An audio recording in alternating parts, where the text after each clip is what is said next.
desse programa estava muito preocupado em quantas calorias ingeriu no almoço e quantas vai ingerir no jantar. Você que pensa na alimentação e sempre pensa exclusivamente no que a alimentação te oferece com relação à caloria, hoje esse Café com Saúde é especial para você. E é também para você que vira e mexe, entra no nosso site, no nosso conteúdo e argumenta para a gente dizendo assim, olha, vocês aí falando tanto sobre a alimentação da vida moderna, vocês aí falando tanto sobre o modo de vida, como a gente se comporta, a gente está vivendo tantos anos, quase séculos, 100 anos tem a minha vizinha, 100 anos tem a minha avó. Diante dessa expectativa de vida, como sustentar que a nossa alimentação está levando a gente para um caminho sem volta? É para me ajudar a responder todas essas dúvidas para você, preocupado com caloria e tranquilo, porque vai viver muitos e muitos anos, que eu tenho uma convidada super especial, Denise Carreiro, formada na Faculdade de Saúde Pública, que já escreveu muitos livros sobre a questão da alimentação e sobre as verdades da alimentação, que é professora, que conversa com os médicos e que vai começar me ajudando a responder este argumento. A gente vive tanto hoje, por que a gente precisa mudar a nossa alimentação? Por que a gente tem que falar em alimentação saudável se eu tenho aqui meus quase 100 anos? Então, né, Fê, eu acho que assim, entra um pouco aquele processo de, realmente, você vê que pessoas, quando a gente pensa lá atrás, você pensava numa pessoa com 50 anos, você falava assim, nossa, velhinha, né? Nossa, que velhinha. Hoje a gente tá, né? Todo mundo num pique só e assim, mudou aquela ideia que a gente tinha, né? Do processo de idade e tal. Só que uma coisa importante da gente considerar, eu acho que uma das primeiras, que até fala um pouquinho, explica um pouquinho tudo isso, é que é colocado, inclusive, pela Organização Mundial da Saúde, através do programa dos 1000 dias, onde eles colocam o seguinte, o que acontece 9 meses antes de nascer, até os 2 primeiros anos de vida, vão determinar o resto da vida da pessoa. Em termos metabólicos, imunológicos, né, doenças imunológicas, neurocomportamentais. Então, se a gente pensar nas pessoas que hoje são mais velhas, né, e que estão aí com 80, 90 anos, beirando 100 anos, muitos com 100 anos, e que ainda estão bem, né, porque tem isso também, os que estão bem, né, quando eles nasceram, como é que era, né, era aquela, o que eles comiam? Eles comiam comida, né, o solo não tinha agrotóxico. Não existia alimentos ultraprocessados, não existia aditivo químico. Era café da manhã, lanche, almoço, lanche, janta e ceia. E era comida, né? Muito de todo esse processo que fez a base das pessoas que hoje são mais velhas, deram condições para elas tolerarem aqueles agressores que hoje a gente convive e que antes eles não conviviam. Os aditivos químicos, os agrotóxicos, o próprio ambiente, né? Poluição ambiental, estresse, né? E os medicamentos, né? Porque a gente sabe que muitos dos medicamentos, os próprios medicamentos são causadores, são iatrogênicos, causam doenças, coisas que lá atrás não existiam, né? Então, se você pensar nesse processo, sim, a gente tem uma expectativa de vida aumentada para essas pessoas. Porque a própria Organização Mundial da Saúde também já comprovou que os filhos têm expectativa de vida menor que a dos pais. E a gente não precisa nem ir muito longe para entender o que é isso, o que essa Organização Mundial da Saúde, que a Organização Mundial da Saúde está falando, mas também isso foi com base de estudos de pesquisadores de Harvard, que já vem há muito tempo, estudos publicados em 2005 já colocavam isso, que estava havendo uma inversão numa evolução da expectativa de vida que vinha acontecendo há 200 anos. E isso começou a se inverter, né? Gente, ó, vamos prestar atenção nisso que está sendo exposto aqui, né? Então, a gente vinha numa crescente de expectativa de vida. Com certeza. Garantida por, entre outras coisas, acesso a saneamento básico e até um caminho para apendicite, porque antes a gente morria de apendicite mesmo. A descoberta do antibiótico, né, que foi muito importante, que as pessoas morriam muito de tuberculose, de doenças bacterianas e infecciosas, porque não tinha antibiótico, né? Exatamente. A gente vinha nessa projeção de expectativa de vida E as gerações que estão sendo criadas com esse padrão de alimentação e esse padrão de relacionamento com o ambiente já não estão desfrutando tanto, é isso? Isso começou a ser mudado, né? Final da década Na verdade, os Estados Unidos um pouco antes que a gente, né? Final da década de 50, começo da de 60, aqui um pouco final da década de 60, começo da de 70. Quando começou a aparecer muitos alimentos ultraprocessados, começaram a entrar os agrotóxicos, começaram o solo começou a empobrecer, né? As pessoas começaram a não ter mais tempo para cozinhar. Eu tenho pacientes que não têm fogão em casa. Tem só freezer e micro-ondas. Eu tenho amigas muito próximas que dizem que até tem fogão, mas dizem que é o objeto mais decorativo da casa. Da casa, né? E aí você pensa, e aí volta aquela história que você estava falando. Alimento é caloria, pezinho, pontinho, vilão, mocinho, engorda, emagrece, né? Esse é o conceito que vem de alimento. As pessoas esquecem que o organismo é composto de pelo menos 100 trilhões de células. Só que cada uma delas é composta por no mínimo 44 nutrientes conhecidos. Então a única coisa que forma tudo que você vê e também não vê, inclusive hormônios. Vou fazer regulação hormonal. Qual é a matéria-prima que forma hormônio? Nutriente. Enzimas, né, digestivas, antioxidantes, que vão, inclusive, evitar esse envelhecimento através do controle de radicais livres. Neurotransmissores, que controlam toda a parte mental e emocional. Células de defesa. Quem que forma tudo isso? Nutriente que você absorve do que você comeu. Porque o pessoal fala, você é o que você come. É nada, você é o que você absorve do que comeu. Exatamente. Tá? Então eu preciso não só me alimentar, eu preciso garantir uma nutrição adequada. É muito difícil hoje em dia você ter carência de carboidrato, gordura e proteína, porque macronutriente, até alimento ultraprocessado, praticamente tem. E faz muita propaganda sobre isso, né? Uau! Agora, vitaminas, minerais, ômegas, né, principalmente ômega 3, hoje em dia, para você ter adequação, porque você pode efetivamente não ter carência, mas tem insuficiência para que eles executem funções. E as funções que vitaminas e minerais e ômegas principalmente aí o ômega 3 causa no organismo, essas funções, elas são, porque a gente pensa na parte estrutural, formar o organismo. Só que esses micronutrientes, eles executam naturalmente nossas ações anti-inflamatórias, anti-alérgicas, antioxidantes, desintoxicante, anticancerígeno. Então, naturalmente, quem executa a função é nutriente, não é remédio. O remédio entra a hora que o nutriente falhou. Então, assim, eu tô com carência de nutriente anti-inflamatório. Né? E se a gente pensar em processos inflamatórios, qual doença crônica não é uma doença inflamatória? E quando a gente fala de doença crônica, a base é a inflamação. Diabetes, câncer, infarto, né? A base é sempre a inflamação. Queria propor a seguinte reflexão, que é a questão do acolhimento e a questão mesmo do quanto que as pessoas têm consciência desse processo. Hoje em dia, os profissionais de saúde, aí a gente está falando principalmente do médico e também do nutricionista, eles sabem acolher quase que exclusivamente com uma prescrição. Se você se você vai ao médico, ele quer te acolher e daí ele busca um jeito de te dar um diagnóstico e depois de te dar uma prescrição.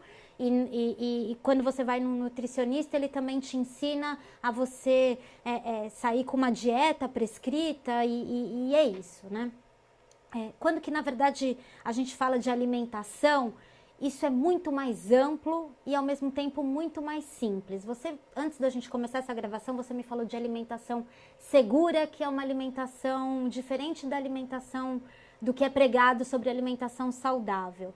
Como é que a gente pode falar da alimentação segura para uma população que o tempo todo é convencida a comer uma barrinha de cereal em substituição ao lanche, que aprendeu a fazer um sinal da cruz quando a gente fala de bolo de chocolate, mas ao mesmo tempo abre uma latinha de refrigerante zero sem fazer muita reflexão sobre isso?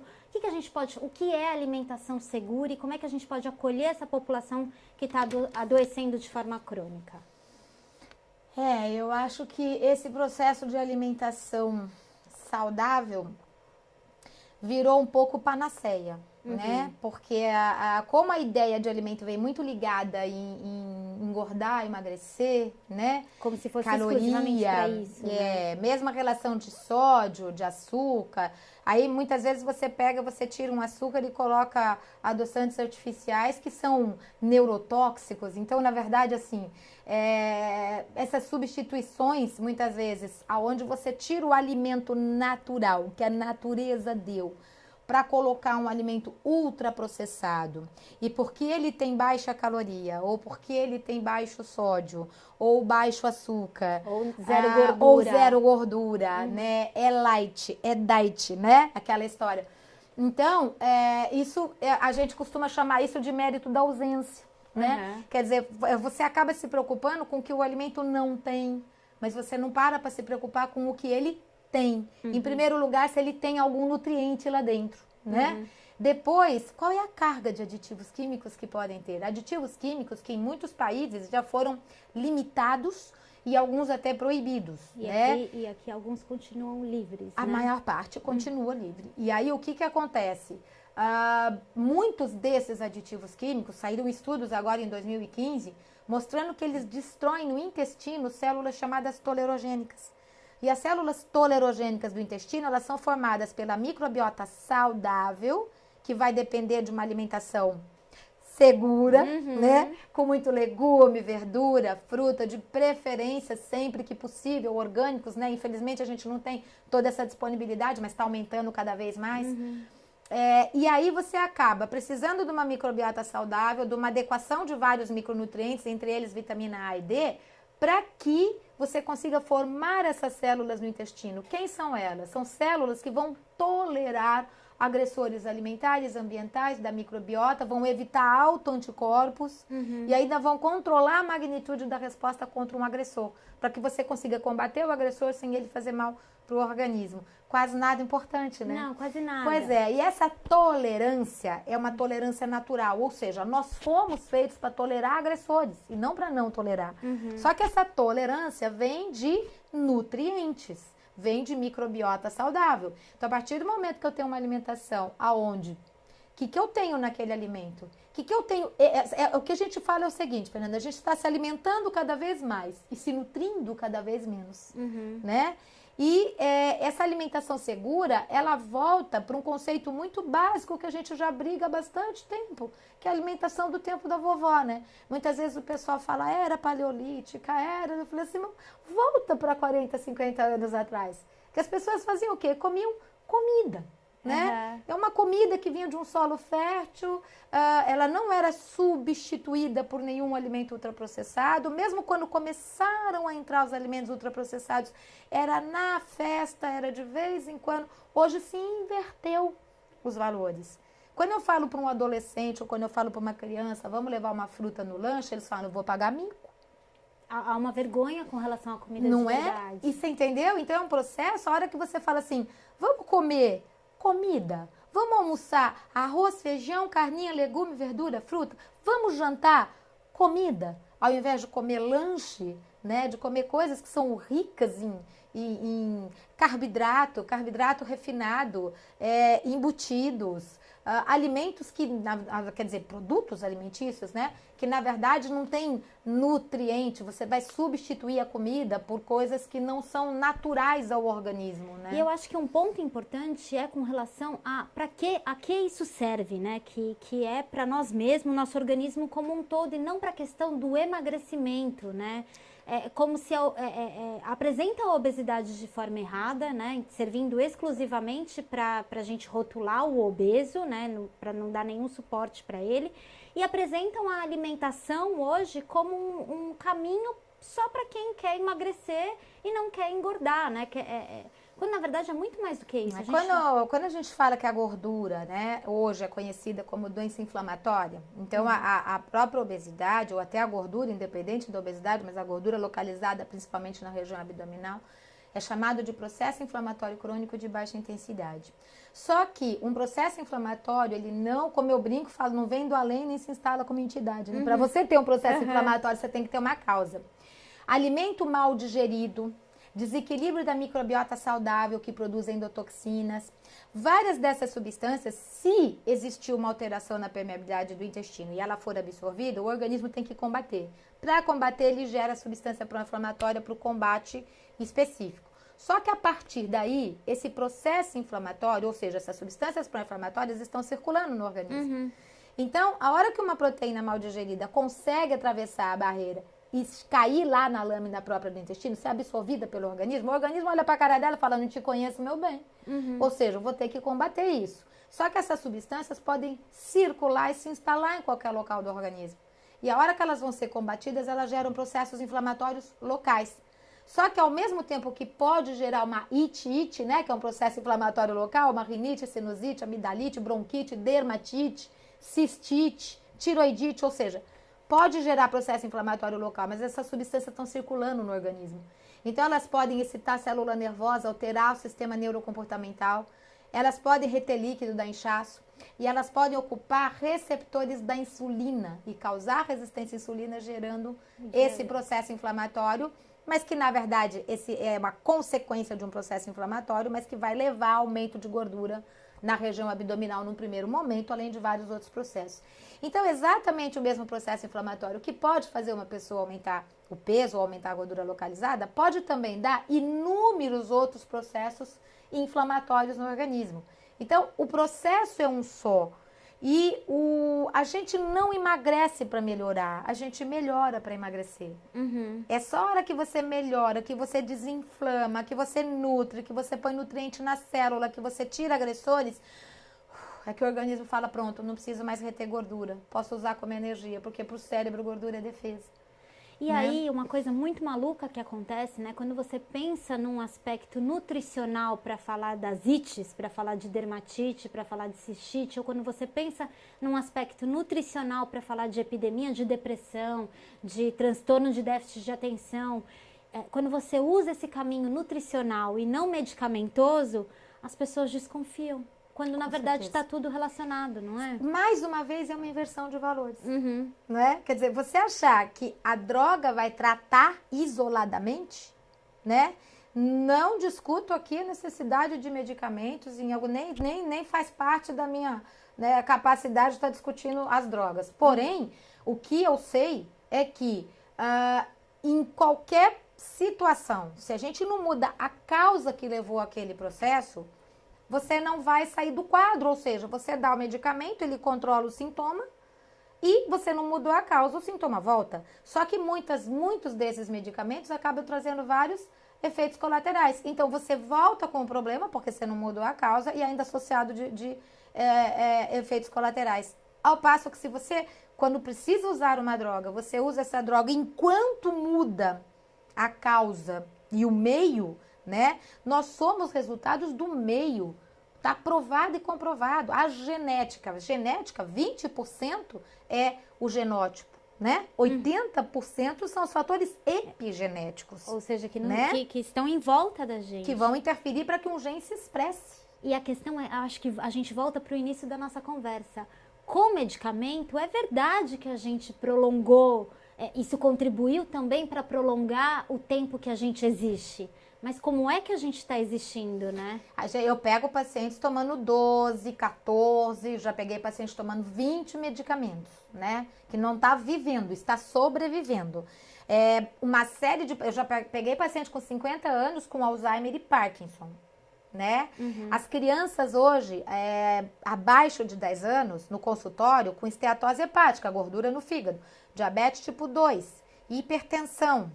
A quantidade de crianças tomando drogas como Ritalina, nós temos hoje o Brasil como o segundo país no mundo em vendas de Ritalina. E você pode falar que é genético? Você sabe qual foi a última estatística no congresso que teve há 15, 20 dias atrás em Chicago, né? Sobre autismo? Então, a última estatística que teve foi de 1 para 45 de autismo, entendeu? E você pode falar que isso é genética, tá? Isso é uma doença ambiental, né? Já é provado e comprovado, é uma doença ambiental, né? E aquela história, ninguém nasce autista. E quando a gente fala em ambiental, é que a responsabilidade é do ambiente, no sentido de que toda vez que a gente tem uma pessoa com Alzheimer, foi o ambiente, de alguma forma, fez com que essa pessoa caminhasse até o Alzheimer. Tanto é que o Alzheimer é chamado de diabetes tipo 3, não é? Então, a gente sabe que todos os processos, os desequilíbrios nutricionais, principalmente desequilíbrio de microbiota intestinal, que é hoje considerado uma das coisas mais importantes que tem para o controle de resistência à insulina, né? Desequilíbrios nutricionais gerando a carência de nutrientes antioxidantes, né? Processo de estresse oxidativo no cérebro é causador de todos esses transtornos neurodegenerativos, né?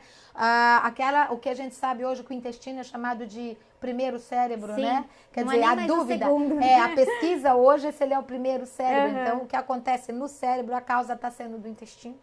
Então, sem dúvida, tudo isso tem que ser considerado, né? Não dá pra gente falar em saúde se a gente não falar em alimentação segura, não é isso? Alimentação segura hoje, a gente tem que realmente sempre questionar quando a gente está vendo termos como saudável, zero, diet, quer dizer, questiona um pouco mais. A gente nunca erra quando a gente vai para alimentação natural, né? Para comida de verdade, né? Aquela história. Exatamente. A gente fala aqui que é descascar menos, desembalar menos, né? E descascar mais. Descascar mais. Acho que é uma dica simples que fica para as pessoas.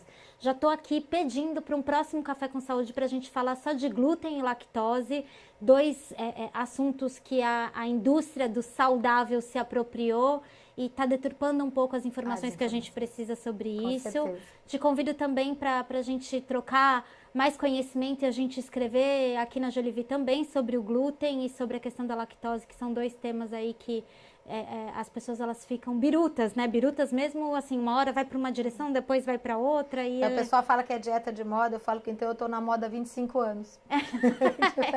Mais ou menos isso que eu já estudo, a relação desses alimentos com o processo inflamatório no organismo.